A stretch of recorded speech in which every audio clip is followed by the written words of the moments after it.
اما بعد فقد قال اللہ تبارک و تعالی کما ورد فی سورۃ البقرہ اعوذ باللہ من الشیطان الرجیم بسم اللہ الرحمن الرحیم ولا تقولوا لمن يقتل في سبيل الله اموات بل احیاء ولكن لا تشعرون وقال تبارک و تعالی کما ورد فی سورۃ آل عمران وَلَا تَحْسَبَنَّ الَّذِينَ قُتِلُوا فِي سَبِيلِ اللَّهِ أَمْوَاتًا بَلْ أَحْيَاءٌ عِندَ رَبِّهِمْ يُرْزَقُونَ وقال عز وجل كما ورد في سورة التوبة إن الله اشترى من المؤمنين أنفسهم وأموالهم بأن لهم الجنة يقاتلون في سبيل الله فيقتلون ويقتلون صدق اللہ العظیم وقال النبی صلی اللہ علیہ وسلم لوددت ان اقتل فی سبیل اللہ ثم احیا ثم اقتل ثم احیا ثم اقتل او کما قال صلی اللہ علیہ وسلم رب اشرح لی صدری ویسر لی امری واحلل عقدۃ من لسانی یفقہوا قولی اللہم ربنا الہمنا رشدنا واعذنا من شرور انفسنا اللہم ارنا الحق حقا وارزقنا اتباعہ وارنا الباطل باطلا وارزقنا اجتنابہ اللہم ارزقنا شہادتا فی سبیلک آمین یا رب العالمین۔ معزز حاضرین اور محترم خواتین، السلام علیکم ورحمۃ اللہ وبرکاتہ۔ آپ کے علم میں ہے کہ میری اس وقت کی گفتگو کا موضوع ہے قرآن کا فلسفہ شہادت۔ اس ضمن میں جو سب سے پہلی بات میں کہنا چاہتا ہوں، جو آپ حضرات کے لیے شاید بہت غیر متوقع ہو، ہمارے ذہنوں میں شہادت کا ایک ہی مفہوم ہے، اللہ کی راہ میں قتل ہو جانا۔ اس مفہوم میں پورے قرآن میں یہ لفظ کہیں استعمال نہیں ہوا۔ قرآن مجید میں شہادت کا فلسفہ کچھ اور ہے۔ بدقسمتی سے یہ جو مفہوم ہمارے ہاں عام ہو گیا ہے، اگرچہ حدیث مبارکہ میں موجود ہے، لیکن جو چیز بڑی مارجنل سی تھی اس کو اتنا پھیلا دیا گیا ہے کہ جو قرآن کا اصل فلسفہ شہادت ہے وہ بالکل نگاہوں سے اوجھل ہو گیا۔ یہ حادثہ ہمارے ہاں اور بھی بہت سی اصطلاحات کے ساتھ ہوا ہے۔ لفظ تصوف عام ہوا، جو نہ قرآن کا لفظ ہے نہ حدیث کا لفظ ہے، اور اس نے دین کے ایک اہم شعبے اور ایک اہم تعلیم کو بالکل چھپا دیا۔ احسان، اب احسان کے معنی ہم صرف یہ سمجھتے ہیں کسی کے ساتھ بھلائی کرنا، احسان کرنا۔ یہ کہ دین کے اعتبار سے روحانی ترقی کا بلند ترین مقام احسان ہے، یہ آج ہمیں معلوم نہیں۔ تصوف کے بارے میں تو پھر بھی ہم یہ کہیں گے کہ یہ اصطلاح تو ہے ہی مجہول النسب، یہی پتہ نہیں کہ یہ کہاں سے بنا ہے۔ عام طور پر سمجھتے ہیں صوف سے، اون، تو ابتدائی صوفی حضرات جو ہوتے تھے وہ اونی لباس پہنتے تھے تاکہ وہ چبھتا رہے جسم کو، اپنے جسم کو، اپنے نفس کو اذیت دینے کے لیے، تو شاید اس سے تصوف بن گیا۔ بعض محققین، جن میں ڈاکٹر میر ولی الدین حیدرآباد دکن والے بہت بڑے محقق، ان کا کہنا ہے یہ صوفیہ سے بنا ہے، تھیوسوفی، فائلوسوفی، فلسفی، تھیوسوفی، یہ اس سے بنا۔ بہرحال میں صرف یہ کہہ رہا مجہول النسب ہے، اس کے بارے میں بالاتفاق ہم یہ نہیں کہہ سکتے کہ یہ لفظ کہاں سے بنا ہے، اور یہ چھا گیا ہے پوری دنیا میں، اسی کا چرچا ہے، اسی کا ڈنکا ہے، اگرچہ اس کا موضوع یقیناً وہ ہے جو دین کا موضوع ہے، روحانیت، اللہ کی محبت، اللہ کی رضا جوئی، خلوص و اخلاص، یہ ساری چیزیں مطلوب ہیں، لیکن ان کے لیے قرآن کی اصطلاح، حدیث کی اصطلاح احسان ہے۔ وہ ہمارے نگاہوں سے اوجھل ہو گئی۔ اسی طرح جیسا کہ میں نے عرض کیا، مقتول فی سبیل اللہ کے لیے پورے قرآن میں یہ لفظ نہیں آیا شہادت، صرف ایک جگہ سورہ آل عمران میں اس کا امکان ہے کہ اس اصل مضمون کے علاوہ کہ جو میں بعد میں آپ کے سامنے رکھوں گا، یہ مفہوم بھی لیا جا سکے اللہ کی راہ میں قتل ہو جانا۔ ورنہ مشہور ترین آیات وہ ہیں جو میں نے ابھی تلاوت کی ہیں، وَلَا تَقُولُوا لِمَنْ يُقْتَلُ فِي سَبِيلِ اللَّهِ أَمْوَاتٌ، مت کہو ان کو جو اللہ کی راہ میں قتل ہو جائیں کہ وہ مردہ ہیں۔ یہاں شہادت کا لفظ تو نہیں آیا، قتل کا ہے، یقتلو۔ سورہ آل عمران چونکہ اس کا جوڑا ہے سورہ بقرہ کا، تو یہ مضمون اس میں بھی آ گیا۔ وَلَا تَحْسَبَنَّ الَّذِينَ قُتِلُوا فِي سَبِيلِ اللَّهِ أَمْوَاتًا، کبھی ہرگز نہ سمجھنا کہ جو اللہ کی راہ میں قتل ہو جائیں وہ مردہ ہیں، بل احیاء عند ربہم یرزقون، وہ تو زندہ ہیں، اپنے رب کے پاس رزق پا رہے ہیں۔ لفظ شہادت تو نہیں آیا۔ سورہ توبہ کی آیت میں نے آپ کو سنائی، ان اللہ اشتری من المؤمنین انفسهم واموالهم بان لهم الجنہ، اللہ نے اہل ایمان سے ان کی جانیں اور مال خرید لیے ہیں جنت کے عوض۔ اس کا مظہر کیا ہے؟ یقاتلون فی سبیل اللہ، تو اللہ کی راہ میں جنگ کرتے ہیں، فیقتلون ویقتلون، قتل ہوتے بھی ہیں قتل کرتے بھی ہیں۔ قتل ہی کا لفظ ہے، شہادت کا لفظ تو نہیں۔ پھر میں نے آپ کو حدیث سنائی، بڑی پیاری حدیث ہے۔ حضور فرماتے ہیں لَوَدِدْتُ أَنْ أُقْتَلَ فِي سَبِيلِ اللَّهِ ثُمَّ أُحْيَا ثُمَّ أُقْتَلَ ثُمَّ أُحْيَا ثُمَّ أُقْتَلَ او کما قال صلی اللہ علیہ وسلم، میری بڑی خواہش ہے میں اللہ کی راہ میں قتل ہو جاؤں، پھر زندہ کیا جاؤں، پھر قتل ہو جاؤں، پھر زندہ کیا جاؤں، پھر قتل ہو جاؤں۔ یہاں بھی وہی لفظ قتل ہے۔ تو پہلا نقطہ یہ سمجھ لیجئے کہ پورے قرآن مجید میں لفظ شہادت اس معنی میں نہیں آیا ہے جس معنی میں کہ یہ ہمارے ذہنوں میں، ہماری زبانوں پر عام ہے۔ تو پھر قرآن کا فلسفہ شہادت کیا ہے؟ اور جیسا کہ میں نے کہا حدیث میں یہ لفظ استعمال ہوا ہے مقتول فی سبیل اللہ کے لیے، تو اس کا ربط کیا ہے؟ یہی در حقیقت دو کوسچنز ہیں کہ جن پر میں اس وقت گفتگو کروں گا۔ اور میں کہاں سے شروع کرنا چاہتا ہوں؟ سب سے پہلے لفظ شہادت کا لغوی مفہوم کیا ہے اسے سمجھیے، یہ کہاں سے بنا ہے؟ شہد یشہدو، موجود ہونا، حاضر ہونا۔ اس سے کیا بنتا ہے؟ اس میں فاعل شاہد، شاہد و غائب، جو موجود نہیں ہے وہ غائب ہے، جو موجود ہے وہ شاہد ہے۔ شہد یشہد شہودن و شہادتن، اس کے معنی کیا ہے؟ موجود ہونا۔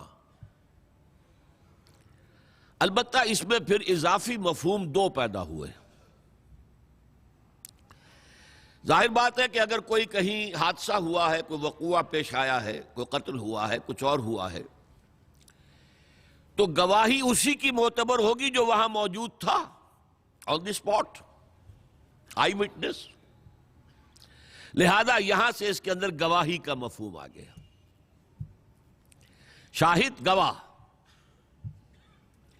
اور ایک اور دوسری بات، آپ کسی مشکل میں ہیں، کوئی آپ کو تکلیف پہنچا رہا ہے، کوئی آپ کو مار رہا ہے، تو آپ کے دوست ہیں، آپ کے ساتھی ہیں، لیکن موجود ہوں تو مدد کریں گے نا۔ اس لیے شہادت کا ایک مفہوم مدد کا بھی ہو گیا۔ یہ دو اضافی مفہوم ہیں۔ قرآن مجید میں اس دوسرے مفہوم میں سورہ بقرہ کے تیسرے رکوع میں فرمایا وَإِن كُنتُمْ فِي رَيْبٍ مِّمَّا نَزَّلْنَا عَلَىٰ عَبْدِنَا فَأْتُوا بِسُورَةٍ مِّن مِّثْلِهِ وَادْعُوا شُهَدَاءَكُم مِّن دُونِ اللَّهِ إِن كُنتُمْ صَادِقِينَ۔ اور اے لوگوں، اگر تمہیں فی الواقع کوئی شک ہے کہ یہ کلام جو ہم نے اپنے نبی، اپنے بندے محمد پر اتارا ہے صلی اللہ علیہ وسلم، یہ ہمارا کلام نہیں ہے بلکہ اس کا اپنا کلام ہے، تو تم اس جیسی ایک صورت بنا کر لے آؤ اور اپنے سارے مددگاروں کو بلا لو۔ تمہارے ہاں بڑے بڑے خطیب ہیں، ادیب ہیں، شاعر ہیں، پھر یہ کہ کاہنوں کے موکل ہیں جنات، وہ انہیں کلام سکھاتے تھے، پڑھاتے تھے، سب کو بلا لو، اللہ کے سوا جو بھی مددگار ہوں۔ وَادْعُوا شُهَدَاءَكُم مِّن دُونِ اللَّهِ إِن كُنتُمْ صَادِقِينَ، اگر سچے ہو تو اس چیلنج کو قبول کرو۔ تو یہاں معنی کیا ہوئے؟ گواہ کے نہیں بلکہ مددگار کے۔ اسی طرح سورہ فتح میں فرمایا هو الذی ارسل رسولہ بالہدی ودین الحق لیظہرہ علی الدین کلہ وکفی باللہ شہیدا۔ وہی ہے اللہ جس نے بھیجا اپنے رسول کو صلی اللہ علیہ وسلم الہدا، قرآن حکیم دے کر، اور دین حق ایک مکمل نظام زندگی دے کر، تاکہ غالب کریں اسے پورے کے پورے نظام زندگی پر۔ اور اللہ کافی ہے مددگار کے طور پر، کوئی مدد کرے نہ کرے اللہ کافی۔ تو ایک تو مددگار کے معنی میں شہید کا لفظ آیا، اور دوسرا جو میں نے عرض کیا گواہی۔ اب یہاں سے اصل میں سارا فلسفہ قرآن کا جو ہے شہادت کا، وہ اس لفظ گواہی پر بیسڈ ہے۔ پہلے یہ جان لیجئے کہ گواہی جو ہے اس کے دو پہلو ہیں۔ آپ کسی مقدمے میں گواہ ہیں تو آپ کی گواہی کسی کے حق میں ہے، کسی کے خلاف ہے۔ مدعی کے حق میں ہے تو مدعا علیہ کے خلاف ہے، مدعا علیہ کے حق میں ہے تو مدعی کے خلاف ہے۔ تو شہادت کے لیے یہ دو تصور لازمی ہے۔ اس کے لیے نوٹ کر لیجئے، کسی کے حق میں ہو تو لام آئے گا، کسی کے خلاف ہو تو علی آئے گا۔ شہیدہ لہو، اس نے اس کے حق میں گواہی دی، شہیدہ علیہ، اس نے اس کے خلاف گواہی دی۔ لام اور علی کا یہ صلہ جو ہے، اس سے یہ بات بالکل ایک دوسرے سے اپوزٹ ہو جاتی۔ اسی معنی میں حضور کی ایک پیاری حدیث ہے، القرآن حجت لک او علیک، یہی لام اور علی، یہ قرآن یا تو حجت ہے تمہارے حق میں، تمہارے لیے دلیل راہ ہے، تمہارا امام ہے، تمہیں راستہ دکھائے گا، تمہاری ہدایت کرے گا، اور اللہ کے ہاں بھی کھڑے ہو کر گواہی دے گا، اے اللہ تیرا یہ بندہ مجھ سے بڑی محبت رکھتا تھا، مجھے پڑھتا تھا، میری تلاوت کرتا تھا، مجھے سمجھتا تھا، مجھ پر تدبر کرتا تھا، تو وہ تمہارے حق میں گواہی ہو گئی۔ او علیکا، یا تمہارے خلاف، اے اللہ یہ بدبخت کہتا تھا کہ میں مانتا ہوں قرآن کو، مجھے پڑھتا تک نہیں تھا، اس نے کبھی مجھے کھول کر نہیں دیکھا، اور پڑھتا تھا تو بغیر سمجھے پڑھتا تھا، اور کچھ سمجھ بھی لیتا تھا تو عمل نہیں کرتا تھا۔ تو القرآن حجت لک، یا تمہارے حق میں حجت اور دلیل، اور یا او علیک، یا تمہارے خلاف۔ تو شہادت کا یہ معاملہ سمجھ لیجئے کہ کسی کے حق میں کسی کے خلاف۔ اب میرے چند الفاظ نوٹ کر لیجئے۔ شہادت در حقیقت کار رسالت کی ادائیگی کے لیے قرآن مجید کی اہم ترین اصطلاح ہے۔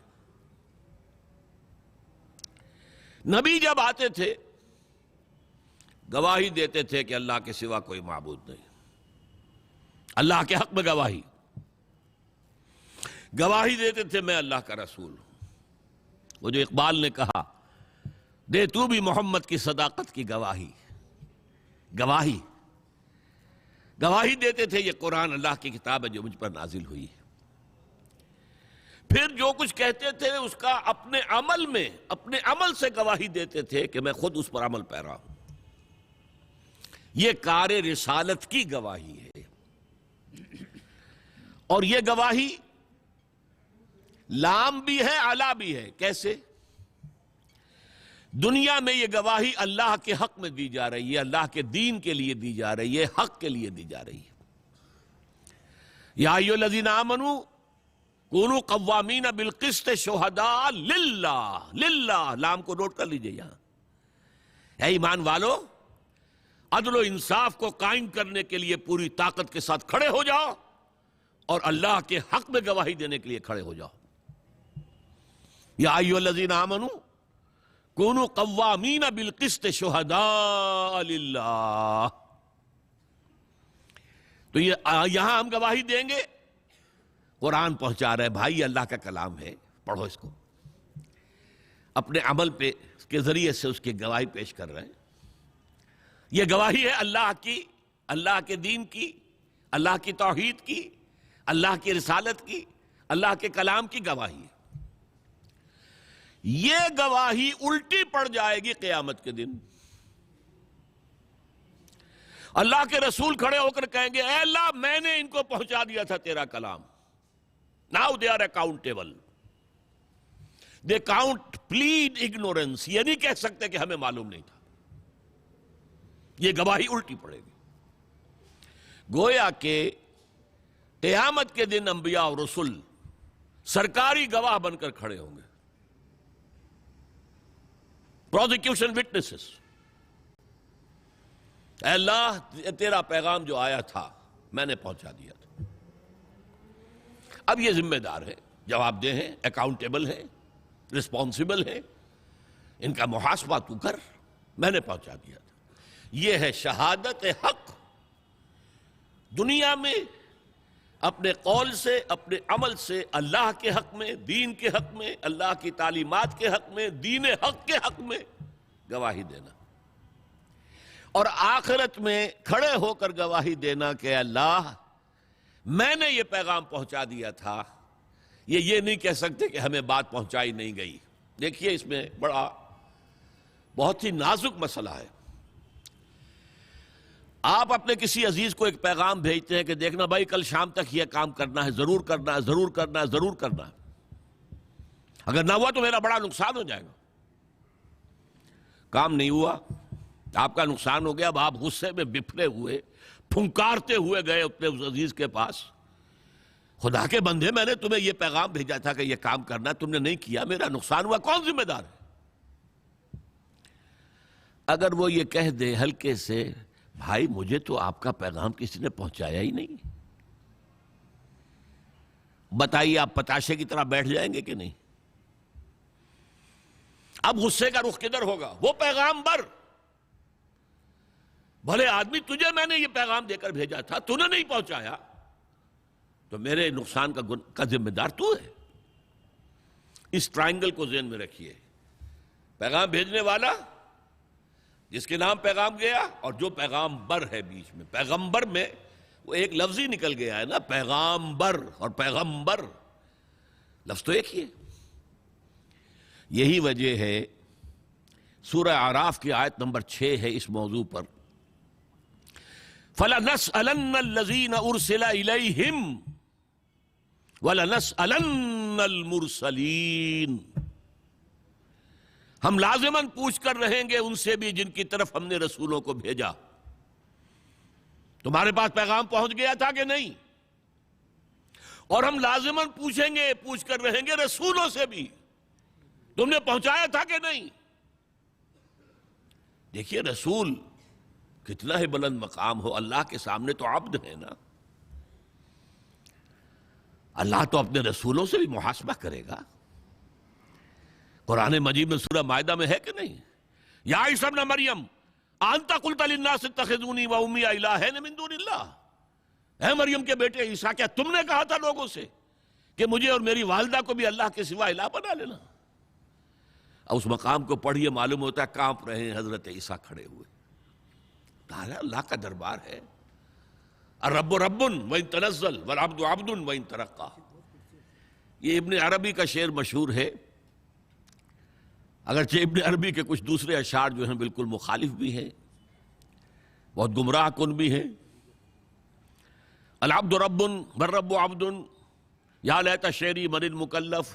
رب ہی بندہ ہے, بندہ ہی رب ہے. یہ وحدت الوجود والا مسئلہ ہے ٹیڑھا. تو سمجھ میں نہیں آتا مکلف کون ہے, کون حساب لے گا, کون دے گا, جب ایک ہی ہے. لیکن میں سمجھتا ہوں یہ الحاقی شعر ہے ابن عربی کے. ہم اصل شعر وہ ہے جو میں نے سنایا, الرب رب وان تنزل والعبد عبد وان ترقى. رب رب ہی ہے خواہ وہ نزول فرما کر اور پہلے آسمان تک آ جائے, جیسا کہ حدیث میں ہے کہ ہر رات کو اس کے آخری گھڑیوں میں اللہ تعالیٰ نزول اجلال فرماتا ہے پہلے آسمان تک. اور پھر کوئی پکارنے والا پکارتا ہے, حل من مستغفر فاغفر له. ہے کوئی معافی چاہنے والا کہ میں اسے معاف کر دوں؟ حل من سائل فاعطیہ. ہے کوئی مانگنے والا کہ میں اسے دوں؟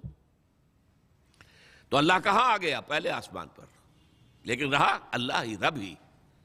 اور حضور پہنچ گئے 7ویں آسمان پر, رہے عبد ہی. لقد رأى من آیات ربہ الکبریٰ، اپنے رب کی عظیم نشانیوں کا مشاہدہ کیا ہے، ہیں تو بندے ہی۔ سبحان الذی اسریٰ بعبدہ لیلا من المسجد الحرام الی المسجد الاقصیٰ، عبد عبد ہے، چاہے ساتویں آسمان پر پہنچ گیا ہو، اور رب رب ہے چاہے پہلے آسمان تک اتر آیا ہو۔ لہذا اللہ تعالیٰ حساب لے گا رسولوں سے بھی۔ اسی لیے اسی سورہ مائدہ میں حضور سے واحد کے صیغے میں خطاب کر کے کہا ہے، یا ایھا الرسول بلغ ما انزل الیک من ربک وان لم تفعل فما بلغت رسالتہ، اے نبی پہنچا دو وہ سب کچھ جو تم پر نازل ہوا ہے تمہارے رب کی طرف سے، اگر تم نے اس میں کوتاہی کی تو رسالت کا حق ادا نہیں ہوگا، پکڑے جاؤ گے اللہ کے ہاں۔ اس اعتبار سے ذرا سوچئے، بعض آیات وہ بھی ہیں نا جن میں حضور پر گرفت آئی ہے، اللہ تعالیٰ نے کچھ ناراضگی کا اظہار کیا ہے، حضور چھپا لیتے وہ آیات، کیوں ہمیشہ ہمیشہ کے لیے یہ آیات پڑھی جائیں؟ لما تحرم ما احل اللہ لک تبتغی مرضات ازواجک، اے نبی کیوں حرام کر رہے ہیں اپنے اوپر جو تمہارے رب نے تمہارے لیے حلال کیا، اپنی بیویوں کی رضا جوئی کے لیے؟ ہے انداز ہے۔ عبس وتولی ان جاءہ الاعمی وما یدریک لعلہ یزکی او یذکر فتنفعہ الذکریٰ، انہوں نے تیوری چڑھائی اور منہ موڑ لیا۔ دیکھیے خطاب بھی نہیں کر رہے یہاں پر، یہ بھی ایک طرح کا اظہار ناراضگی ہے۔